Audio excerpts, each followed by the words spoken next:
ಮಿತ್ರರಿಗೆ ಮಧುಮಾಲಾ ಧ್ವನಿಸಿರಿ ಯೂಟ್ಯೂಬ್ ಚಾನಲ್ಗೆ ಆತ್ಮೀಯ ಸ್ವಾಗತ.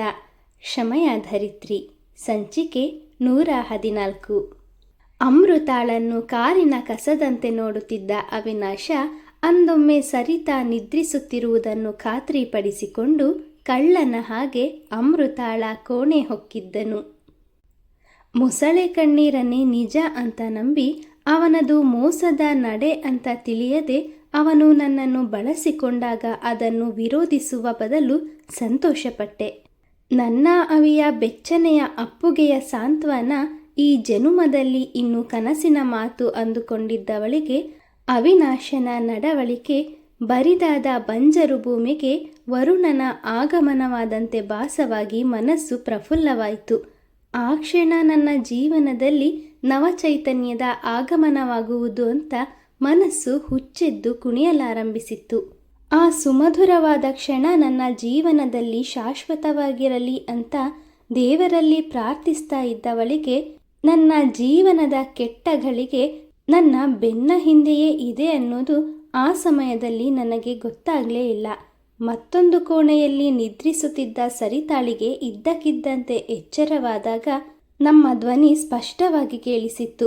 ಇಹದ ಪರಿವೆಯೇ ಇಲ್ಲದೆ ಒಬ್ಬರನ್ನೊಬ್ಬರು ಆಲಂಗಿಸಿಕೊಂಡಿದ್ದ ನಮ್ಮನ್ನು ನೋಡಿದೊಡನೆ ನನ್ನಷ್ಟೇ ಆಘಾತ ಅವಳಿಗೂ ಆಗಿತ್ತು. ಮಲಗಿದ್ದ ನನ್ನ ಜುಟ್ಟು ಹಿಡಿದು ನಾಯಿಯನ್ನು ಎಳೆದಾಡಿದ ಹಾಗೆ ಎಳೆದಾಡಿದ್ಲು. ನಾನು ಈ ಮನೆಗೆ ಕೆಲಸದವಳಾಗಿ ಬಂದವಳಲ್ಲ. ಅವಿನಾಶನ ಮೇಲೆ ನಿನಗೆ ಎಷ್ಟು ಹಕ್ಕಿದೆಯೋ ನನಗೂ ಅಷ್ಟೇ ಹಕ್ಕಿದೆ. ನಿನ್ನಂತೆ ನಾನು ಕೂಡ ಅವನಿಂದ ತಾಳಿ ಕಟ್ಟಿಸಿಕೊಂಡಿದ್ದೇನೆ. ಇದರಲ್ಲಿ ನನ್ನ ತಪ್ಪು ಏನೂ ಇಲ್ಲ. ಅವಿನಾಶನೊಂದಿಗೆ ನಿನ್ನ ಮದುವೆಯಾಗಿದೆ ಎನ್ನುವ ವಿಷಯ ಕೂಡ ನನಗೆ ಮೊದಲೇ ತಿಳಿದಿದ್ದಿದ್ರೆ ನಾನು ಖಂಡಿತವಾಗಿಯೂ ಇವನ ಸಹವಾಸವನ್ನು ಮಾಡ್ತಾ ಇರಲಿಲ್ಲ. ಈಗ ಆಗಬಾರದ್ದು ಆಗೆ ಹೋಗಿದೆ. ಅದನ್ನು ಸರಿಪಡಿಸಲಿಕ್ಕೆ ಸಾಧ್ಯವಿಲ್ಲ. ನಾವಿಬ್ಬರೂ ಕೂಡ ಅನುಸರಿಸಿಕೊಂಡು ಅವರ ಜೊತೆ ಬಾಳ್ವೆ ಮಾಡೋಣ. ದಯವಿಟ್ಟು ನನ್ನ ಮಗುವಿಗೆ ತಂದೆ ಇಲ್ಲದಂತೆ ಮಾಡಬೇಡ ಅಂತ ಪರಿಪರಿಯಾಗಿ ಬೇಡಿಕೊಂಡು ಅವಳ ಕಾಲಿಗೆ ಬಿದ್ದೆ. ತಾನು ಒಬ್ಬ ಹೆಣ್ಣಾಗಿ ಇನ್ನೊಂದು ಹೆಣ್ಣಿನ ಮನಸ್ಸನ್ನು ಅವಳು ಅರಿಯದಾದಳು. ಅವಳ ಆವೇಶ ಕ್ಷಣ ಕ್ಷಣಕ್ಕೂ ಹೆಚ್ಚುತ್ತಲೇ ಇತ್ತು. ಹಾರ್ಟ್ ಪೇಷಂಟ್ ಈ ರೀತಿ ವರ್ತಿಸಿದರೆ ನಿಮ್ಮ ಆರೋಗ್ಯದ ಗತಿ ಏನು? ದಯವಿಟ್ಟು ಸಮಾಧಾನ ಮಾಡಿಕೊಳ್ಳಿ ಅಂತ ಅಂತಹ ಸಂದರ್ಭದಲ್ಲೂ ಅವಳ ಆರೋಗ್ಯದ ಕುರಿತು ಯೋಚಿಸಿದವಳಿಗೆ ಮತ್ತೊಂದು ಸತ್ಯದ ಅನಾವರಣವಾಯಿತು. ಅವಳ ಆರೋಗ್ಯದ ವಿಚಾರದಲ್ಲೂ ಅವಿನಾಶ ತನ್ನ ಸುಳ್ಳಿನ ಮಣಿಯನ್ನು ಪೋಣಿಸುವುದನ್ನು ಮರೆತಿರಲಿಲ್ಲ. ಅವಳು ಹಾರ್ಟ್ ಪೇಷಂಟ್ ಆಗಿರದೆ ನನಗಿಂತಲೂ ಹೆಚ್ಚು ಆರೋಗ್ಯವಾಗಿದ್ದಳು. ಅದನ್ನು ಕೇಳಿ ನನಗೆ ಅವಳ ಮೇಲೆ ಬೇಸರವಾಗಲಿಲ್ಲ. ಬದಲಾಗಿ ಅವಳು ಇನ್ನೂ ಹೆಚ್ಚು ದಿನ ಆರೋಗ್ಯವಾಗಿ ಇರ್ತಾಳಲ್ಲ ಅಂತ ಮನಸ್ಸಿಗೆ ಸಮಾಧಾನವಾಯಿತು. ಅಕ್ಕ, ನಿನ್ನ ಆರೋಗ್ಯ ಸರಿ ಇದೆ ಅಂತ ನಾನೇನು ಮನೆ ಕೆಲಸವನ್ನೆಲ್ಲ ನಿನ್ನ ತಲೆಯ ಮೇಲೆ ಹಾಕುವುದಿಲ್ಲ. ಇಷ್ಟು ದಿನ ಹೇಗೆ ಕೆಲಸ ಮಾಡಿಕೊಂಡು ಇದ್ನೋ ಹಾಗೆ ಇರ್ತೇನೆ.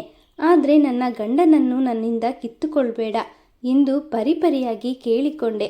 ಆದರೆ ಇಷ್ಟು ದಿನ ಅವಳ ಸೇವೆ ಮಾಡಿದ್ದ ನನಗೆ ಪ್ರತ್ಯುಪಕಾರವಾಗಿ ದೊರೆತದ್ದು ನನ್ನ ಕೆನ್ನೆಗಳ ಮೇಲೆ ಅವಳ ಕೈ ಬೆರಳುಗಳ ಗುರುತು. ಅವಳು ನನ್ನನ್ನು ದನಕ್ಕೆ ಬಡಿಯುವಂತೆ ಬಡಿತಾ ಇದ್ರೂ ಗಂಡ ಎನಿಸಿಕೊಂಡಿದ್ದ ಪ್ರಾಣಿ ಒಂದೇ ಒಂದು ಮಾತನ್ನು ಸಹ ಆಡಲಿಲ್ಲ. ರೀ, ದಯವಿಟ್ಟು ನೀವಾದರೂ ಇವಳಿಗೆ ಹೇಳಿ, ನನಗೆ ನಿಮ್ಮ ಹೆಂಡತಿಯ ಸ್ಥಾನವೇ ಬೇಡ. ನನ್ನ ಮಗುವಿಗಾದರೂ ತಂದೆಯ ಪ್ರೀತಿಯನ್ನು ಕೊಡಿ. ಈಗ ಹೇಗಿದೆಯೋ ಹಾಗೆ ನಾನು ನಿಮ್ಮ ಮನೆಯ ಕೆಲಸದವಳಾಗಿಯೇ ಇದ್ದು ಬಿಡ್ತೇನೆ ಅಂತ ಅವನ ಕಾಲಿಡಿದು ಗೋಗರೆದೆ. ಅಷ್ಟರವರೆಗೂ ಸುಮ್ಮನಿದ್ದವನ ಬಾಯಿಯಿಂದ ಕೊನೆಗೂ ಒಂದು ಮಾತು ಹೊರಬಂದಿತ್ತು. ಸರಿ, ಈಗಾಗಲೇ ತುಂಬ ತಡವಾಗಿದೆ. ಮಕ್ಕಳು ಮಲಗಿದ್ದಾರೆ. ಇದ್ರ ಬಗ್ಗೆ ಬೆಳಗ್ಗೆ ಚರ್ಚಿಸೋಣ ಅಂತ ಸರಿತಾಳೊಂದಿಗೆ ನನ್ನ ಕೋಣೆಯಿಂದ ಹೊರ ನಡೆದ. ನಾನು ಮಾತ್ರ ಮೂಕ ಪ್ರೇಕ್ಷಕಳಂತೆ ಅವರನ್ನೇ ನೋಡುತ್ತಾ ನಿಂತಿದ್ದೆ. ಬೆಳಗ್ಗೆ ಆಗುತ್ತಿದ್ದಂತೆ ಮತ್ತದೇ ಕೆಲಸಗಳು ನನ್ನ ತಲೆಯ ಮೇಲೆ ಬಿದ್ದವು. ಹೆಂಡತಿಯ ಸ್ಥಾನದಲ್ಲಿದ್ದರೂ ಅವಿನಾಶನಿಗೆ ನನ್ನ ಮೇಲೆ ಕಿಂಚಿತ್ತೂ ಪ್ರೀತಿ ಇರಲಿಲ್ಲ. ಹಿಂದಿನ ರಾತ್ರಿ ತನ್ನ ಕಾಮತೃಷೆ ತೀರಿಸಿಕೊಳ್ಳೋದಕ್ಕಷ್ಟೇ ನನ್ನ ಬಳಿ ಬಂದಿದ್ದಾನೆ ಅಂತ ನೆನೆಸಿಕೊಂಡಾಗ ನನಗೆ ಮೈ ಉರಿತಾ ಇತ್ತು. ಆದರೆ ನನ್ನ ಕೋಪವನ್ನು ನಿಯಂತ್ರಿಸಿಕೊಂಡು ಮಗುವಿಗಾಗಿ ಎಲ್ಲವನ್ನೂ ಸಹಿಸಿಕೊಂಡೆ. ಬೆಳಗ್ಗೆ ಎದ್ದ ಕೂಡಲೇ ಸರಿತಾ ಗಂಡನ ಬಳಿ ಬಹಳ ದೊಡ್ಡ ಜಗಳವನ್ನೇ ಮಾಡಿಬಿಟ್ಲು. ನಿಮ್ಮಿಂದ ಮೊದಲು ತಾಳಿ ಕಟ್ಟಿಸಿಕೊಂಡಿದ್ದು ನಾನು. ನೀವು ನಾನು ಹೇಳಿದ ಹಾಗೆ ಕೇಳಬೇಕು. ಒಂದೋ ಈ ಮನೆಯಲ್ಲಿ ನಾನಿರಬೇಕು, ಇಲ್ಲ ಅವಳಿರಬೇಕು ಅಂತ ನೆರೆಹೊರೆಯವರಿಗೆಲ್ಲ ಕೇಳುವಂತೆ ಕೂಗಾಡಿದ್ಲು. ಅವಳನ್ನು ಸಮಾಧಾನಪಡಿಸಿದ ಅವಿನಾಶ ಕೋಣೆಗೆ ಕರೆದುಕೊಂಡು ಹೋದ. ಸತತ ಅರ್ಧ ಗಂಟೆ ಕೋಣೆಯಿಂದ ಜೋರು ಜೋರು ಶಬ್ದ ಬರ್ತಾ ಇದ್ರೂ ಮುಚ್ಚಿದ್ದ ಕದದಿಂದ ಅವರಾಡುತ್ತಿದ್ದ ಯಾವ ಮಾತುಗಳು ನನ್ನ ಕಿವಿಗಳನ್ನು ತಾಕಲೇ ಇಲ್ಲ. ಅದಾಗಿ 2 ದಿನಗಳ ನಂತರ ಎಲ್ಲವೂ ಬದಲಾಯಿತು. ಸರಿತಾ, ಅವಿನಾಶ ಇಬ್ಬರು ಕೂಡ ನನ್ನ ಬಳಿ ಬಹಳ ಪ್ರೀತಿಯಿಂದ ಮಾತನಾಡತೊಡಗಿದ್ರು. ಇಬ್ಬರು ನನ್ನ ಬಳಿ ಕ್ಷಮೆ ಯಾಚಿಸಿದ್ರು. ಅವಿನಾಶನಂತೂ ಇನ್ನು ನನಗೆ 2 ಹೆಂಡತಿಯರು, 3 ಮಕ್ಕಳು. ನಮ್ಮ ಸಂಸಾರವನ್ನು ನೋಡಿ ಅಕ್ಕಪಕ್ಕದವರು ನಾಚಬೇಕು, ಹಾಗೆ ಬದುಕಿ ತೋರಿಸೋಣ ಅಂತ ಸಂಭ್ರಮಪಟ್ಟ. ತಾಯಿ ಇಲ್ಲದ ನನಗೆ ತಾಯಿಯ ಸ್ಥಾನದಲ್ಲಿ ನಿಂತು ಬಾಣಂತನ ಮಾಡಿದೆ. ನನ್ನನ್ನು ಎಷ್ಟೊಂದು ಚೆನ್ನಾಗಿ ಹಾರೈಕೆ ಮಾಡಿದೆ ಅಂತ ಸರಿತಾ ನನ್ನ 2 ಕೈಗಳನ್ನು ಕಣ್ಣಿಗೆ ಒತ್ತಿಕೊಂಡು ಕೃತಜ್ಞತೆ ತಿಳಿಸಿದ್ಲು. ನನಗಂತೂ ಆ ಕ್ಷಣ ಸ್ವರ್ಗಕ್ಕೆ 3 ಗೇಣು ಅನ್ನಿಸಿತ್ತು. ಅಂತೂ ನಾನು ನಂಬಿದ್ದ ಭಗವಂತ ನನ್ನ ಕೈ ಬಿಡಲಿಲ್ಲ. ನನ್ನ ಮಗುವಿಗೆ 2 ತಾಯಿಯಂದಿರ ಪ್ರೀತಿಯೊಂದಿಗೆ ತಂದೆಯ ವಾತ್ಸಲ್ಯವೂ ದೊರೆಯುತ್ತದೆ ಅಂತ ಆನಂದಪಟ್ಟೆ. ಅದೇ ಖುಷಿಗೆ ಅವತ್ತು ಸರಿತಾ ತಾನೇ ಅಡುಗೆ ಮಾಡುವುದಾಗಿ ಹೇಳಿ ಬಗೆ ಬಗೆಯ ತಿಂಡಿ ತಿನಿಸುಗಳನ್ನು ತಯಾರಿಸಿದ್ಲು. ನಾವು 3 ಒಟ್ಟಾಗಿ ಕುಳಿತು ಹಬ್ಬದ ಅಡುಗೆಯನ್ನು ಸವಿದೆವು. ಆದರೆ ನಾನು ತಿಂದದ್ದು ಹಬ್ಬದ ಅಡುಗೆ ಅಲ್ಲ, ವಿಷದ ಮೃಷ್ಟಾನ್ನ ಅನ್ನೋದು ನನಗೆ ಎಚ್ಚರವಾದಾಗಲೇ ತಿಳಿದದ್ದು. ಊಟ ಮಾಡುತ್ತಿದ್ದ ಹಾಗೆ ನನಗೆ ಎಂತಾಯಿತೋ ಗೊತ್ತಿಲ್ಲ. ಇದ್ದಕ್ಕಿದ್ದಂತೆ ಕುಳಿತಲ್ಲಿಯೇ ಪ್ರಜ್ಞೆ ತಪ್ಪಿ ಬಿದ್ದು ಬಿಟ್ಟೆ. ಹೊಟ್ಟೆ ನೋವಿನಿಂದಾಗಿ ಎಚ್ಚರವಾದಾಗ ಸುತ್ತಲೂ ಕಣ್ಣಾಯಿಸಿದೆ. ಚಾಪೆಯಲ್ಲಿದ್ದ ನನ್ನ ಮಗು ಗಾಢವಾದ ನಿದ್ರೆಯಲ್ಲಿ ಮುಳುಗಿತ್ತು. ನನ್ನೊಂದಿಗೆ ಕುಳಿತು ಊಟ ಮಾಡಿದ ಅವರಿಬ್ಬರೂ ಸಹ ನನ್ನಂತೆ ಹೊಟ್ಟೆ ನೋವಿನಿಂದ ಒದ್ದಾಡುತ್ತಿದ್ದರೇನೋ ಅಂತ ಕಷ್ಟದಲ್ಲಿ ತೆವಳುತ್ತಾ ಇಡೀ ಮನೆಯನ್ನೆಲ್ಲ ಹುಡುಕಾಡಿದೆ. ಆದರೆ ಇಡೀ ಮನೆಯಲ್ಲಿ ಅವರಾಗಲಿ ಅವರ ಮಕ್ಕಳಾಗಲಿ ಯಾರೂ ಕಾಣಲಿಲ್ಲ. ತಕ್ಷಣ ಎಲ್ಲವನ್ನೂ ಸೂಕ್ಷ್ಮವಾಗಿ ಗಮನಿಸಿದೆ. ನನ್ನ ಕೋಣೆಯಲ್ಲಿದ್ದ ನನ್ನ ಬಟ್ಟೆ ಬರೆಗಳನ್ನು ಬಿಟ್ಟು ಇಡೀ ಮನೆಯಲ್ಲಿ ನಾನು ನನ್ನ ಮಗುವನ್ನು ಹೊರತುಪಡಿಸಿ ಬೇರೆ ಎಂಥ ಸಹ ಇರಲಿಲ್ಲ. ಎಲ್ಲವನ್ನು ಗಂಟು ಮೂಟೆ ಕಟ್ಟಿ ಮನೆಯನ್ನು ನಮ್ಮನ್ನು ಬಿಟ್ಟು ಅವರು ಹೊರಟು ಹೋಗಿದ್ದರು. ನನಗಂತೂ ನನ್ನ ಜಂಘಬಲವೇ ಉಡುಗಿ ಹೋದಂತಾಯಿತು. ಹೊಟ್ಟೆ ನೋವಿನಿಂದ ಅಲ್ಲಿಯೇ ಸತ್ತು ಹೋಗ್ತೇನೇನೋ ಅನ್ನಿಸ್ತಿತ್ತು. ಇಷ್ಟು ದಿನ ನಾನು ಬದುಕಿದ್ದೆ ನನ್ನ ಮಗುವಿಗಾಗಿ.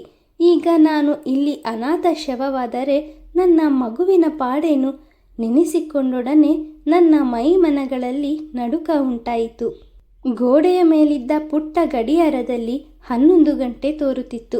ನಿಧಾನವಾಗಿ ಹೆಜ್ಜೆ ಹಾಕುತ್ತಾ ಮನೆಯಿಂದ ಹೊರ ನಡೆದೆ. ಅಕ್ಕಪಕ್ಕದವರ ಪರಿಚಯವೂ ಇರದಂತೆ ಮಾಡಿದ್ದ ಅವಿನಾಶನ ಮೇಲೆ ಕೆಂಡದಂತಹ ಕೋಪ ಉಕ್ಕುತ್ತಿತ್ತು.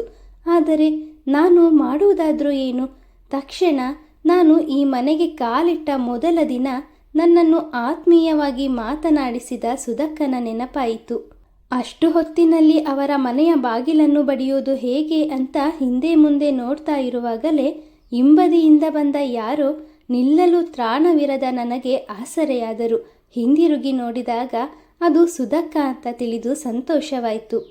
ಸುಧಕ್ಕ ಆಸ್ಪತ್ರೆಯೊಂದರಲ್ಲಿ ನರ್ಸ್ ಕೆಲಸ ಮಾಡ್ತಾ ಇದ್ದಾರೆ ಅಂತ ನನಗೆ ತಿಳಿದಿರಲಿಲ್ಲ. ಕೆಲಸ ಮುಗಿಸಿ ಬಂದವರು ತಮ್ಮ ಮನೆಯ ಬಾಗಿಲಿನಲ್ಲಿ ನಿಂತಿದ್ದ ನನ್ನನ್ನು ಕಂಡಾಗಲೇ ನನಗೆ ಆರೋಗ್ಯ ಸರಿ ಇರದುದನ್ನು ಗಮನಿಸಿದ್ರು. ನನ್ನ ಬಳಿ ಎಂತಾಯಿತು ಅಂತ ವಿಚಾರಿಸಿದ್ರು. ನಿಶಕ್ತಿಯಿಂದ ಮಾತನಾಡಲಿಕ್ಕೂ ಸಹ ತೊದಲಿಸುತ್ತಿದ್ದಾಗ ತಮ್ಮ ಗಂಡನ ಸಹಾಯ ಪಡೆದು ಆಸ್ಪತ್ರೆಗೆ ಕರೆದುಕೊಂಡು ಹೋಗುವ ನಿರ್ಧಾರ ಮಾಡಿದ್ರು. ನಾನು ಕೈ ಸನ್ನೆಯಲ್ಲಿಯೇ ಮನೆಯಲ್ಲಿ ಮಗು ಒಂದೇ ಇದೆ ಅಂತ ಹೇಳಿದಾಗ ಅವರ ಅತ್ತೆಯೇ ನಮ್ಮ ಮನೆಗೆ ತೆರಳಿ ಮಗುವನ್ನು ತಮ್ಮ ಮನೆಯಲ್ಲಿ ಮಲಗಿಸಿಕೊಂಡ್ರು. ಆಸ್ಪತ್ರೆಗೆ ದಾಖಲಾದ ನಂತರ ವೈದ್ಯರಿಂದ ತಿಳಿಯಿತು ಅವರು ಮೋಸದಿಂದ ನನಗೆ ಊಟದಲ್ಲಿ ವಿಷ ಬೆರೆಸಿಕೊಟ್ಟಿದ್ದರು ಅಂತ.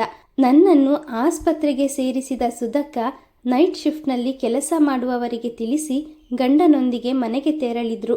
ಬೆಳಗ್ಗೆ ಬರುವಾಗ ಮಗುವನ್ನು ಜೊತೆಯಲ್ಲಿಯೇ ಕರೆದುಕೊಂಡು ಬಂದಿದ್ದವರು ನನ್ನ ಪೂರ್ತಿ ವಿಷಯ ಕೇಳಿ ಮರುಕಪಟ್ಟು ನಿನಗೆ ಕಾಲ್ ಮಾಡಿ ವಿಷಯ ತಿಳಿಸಿದ್ರು.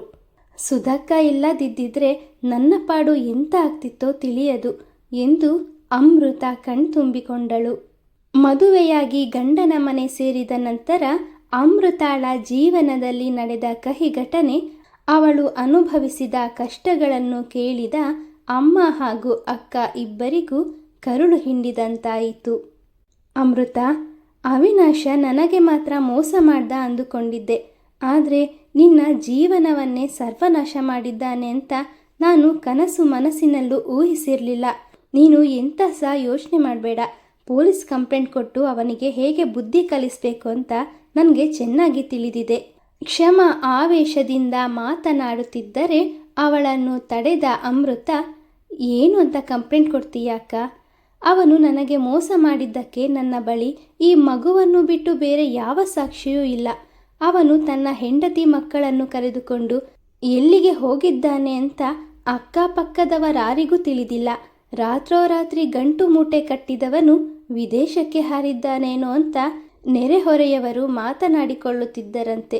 ಬೇಡ ಅಕ್ಕ, ಯಾವ ಕಂಪ್ಲೇಂಟ್ ಸಹ ಕೊಡಬೇಡ. ಅಕಸ್ಮಾತ್ ಅವನೇನಾದರೂ ಸಿಕ್ಕಿದ್ರೆ ನನಗೆ ಪುನಃ ಅವನೊಂದಿಗೆ ಸಂಸಾರ ಮಾಡಲಿಕ್ಕೆ ಇಷ್ಟ ಇಲ್ಲ. ಇಷ್ಟು ದಿನ ಅವನು ನನ್ನನ್ನು ಹೆಂಡತಿಯಾಗಿ ಸ್ವೀಕರಿಸದಿದ್ರೂ ಮಗುವಿಗೆ ಅಪ್ಪನಾದರೂ ಇರಲಿ ಅಂತ ಬಯಸಿದ್ದೆ. ಆದರೆ ಅವನು ಯಾವಾಗ ವಿಷ ಹಾಕಿ ನನ್ನನ್ನೇ ಸಾಯಿಸಲಿಕ್ಕೆ ಪ್ರಯತ್ನ ಪಟ್ನೋ ಆಗಲೇ ನನ್ನ ಅವನ ನಡುವಿನ ಸಂಬಂಧಕ್ಕೆ ಎಳ್ಳು ನೀರು ಬಿಟ್ಟಾಯಿತು. ಇನ್ನು ಆ ಮಗು ಅವನ ಕೈಗೆ ಸಿಕ್ಕಿಬಿಟ್ಟರೆ ಅದಕ್ಕೂ ಎಂತಾದರೂ ಕೇಡು ಮಾಡದೆ ಖಂಡಿತವಾಗಿಯೂ ಇರುವುದಿಲ್ಲ. ಕೋರ್ಟಿಗೆ ಹೋದರೆ ಜೀವನಾಂಶ ಅಂತ ಎಂತಾದರೂ ಸಿಕ್ಕರೂ ಸಿಗಬಹುದು. ಆದರೆ ಆ ಕ್ರೂರಿಯ ಹಣ ನನಗೆ ಬೇಡ ಎಂದು ಕೈಯನ್ನು ಬೊಗಸೆ ಮಾಡಿ ಮುಖ ಮುಚ್ಚಿ ಅಳತೊಡಗಿದಳು. ಅಮೃತ, ಸಾಕ್ ಮಾಡು. ಪ್ರಜ್ಞೆ ಬಂದಾಗಿಂದ ಒಂದೇ ಸಮನೆ ಅಳ್ತಾನೇ ಇದೆಯಾ? ನಿನಗೋಸ್ಕರ ನಿನ್ನವರು ಅಷ್ಟು ದೂರದಿಂದ ಬಂದಿರುವಾಗ ಈಗಲೂ ಕೂಡ ಇಷ್ಟೊಂದು ದುಃಖ ಪಡ್ತಾ ಇದೆಯಲ್ಲ? ನಿನ್ನ ಆರೋಗ್ಯಕ್ಕೆ ಯಾವ ತೊಂದರೆಯೂ ಇಲ್ಲ. ನಿನ್ನ ಮೈಗೇರಿದ್ದ ವಿಷವನ್ನು ಸಂಪೂರ್ಣವಾಗಿ ತೆಗೆಯಲಾಗಿದೆ. ಆ ಮೋಸಗಾರನ ಯೋಚನೆಯನ್ನು ಬಿಟ್ಟು ಅಮ್ಮ ಅಕ್ಕನೊಂದಿಗೆ ಸುಖವಾಗಿ ಜೀವನ ಮಾಡು. ನೋಡಿಲಿ, ಯಾರನ್ನು ಕರ್ಕೊಂಡು ಬಂದಿದ್ದೀನಿ? ಮಾತನಾಡುತ್ತಲೇ ಒಳಬಂದ ಸುಧಾಳನ್ನು ಕಂಡು ಆ ಮೂವರು ಮೌನಕ್ಕೆ ಜಾರಿದರು. ಅವಳ ಕಂಕುಳಿನಲ್ಲಿದ್ದ ಮಗುವನ್ನು ಕಂಡೊಡನೆ ಕ್ಷಮ ಹಾಗೂ ಶ್ಯಾಮಲಾರ ಕಣ್ಣುಗಳು ವಿಕಸಿತವಾದವು. ಆದರೆ ನಿಸ್ತೇಜ ಕಣ್ಣುಗಳಿಂದ ಮಗುವನ್ನೇ ದಿಟ್ಟಿಸುತ್ತಿದ್ದ ಅಮೃತಾಳ ಮುಖದಲ್ಲಿ ಯಾವ ಭಾವನೆಯೂ ಇದ್ದಂತಿರಲಿಲ್ಲ. ನಿರೀಕ್ಷಿಸಿ ಮುಂದಿನ ಭಾಗದಲ್ಲಿ. ಮಿತ್ರರೇ, ಕಥೆಯ ಬಗ್ಗೆ ನಿಮ್ಮ ಅಭಿಪ್ರಾಯ ಅನಿಸಿಕೆಗಳನ್ನು ದಯವಿಟ್ಟು ಕಮೆಂಟ್ನ ಮೂಲಕ ಹಂಚಿಕೊಳ್ಳಿ. ಹಾಗೆ ನೀವಿನ್ನೂ ನಮ್ಮ ಚಾನಲನ್ನು ಸಬ್ಸ್ಕ್ರೈಬ್ ಮಾಡಿಕೊಳ್ಳದೆ ಕಥೆ ಕೇಳ್ತಾ ಇದ್ದೀರಾ ಅಂದರೆ ದಯವಿಟ್ಟು ಸಬ್ಸ್ಕ್ರೈಬ್ ಮಾಡಿಕೊಂಡು ನಮ್ಮನ್ನು ಪ್ರೋತ್ಸಾಹಿಸಿ. ಮುಂದಿನ ಸಂಚಿಕೆಯಲ್ಲಿ ಮತ್ತೆ ಸಿಗೋಣ. ಧನ್ಯವಾದಗಳು.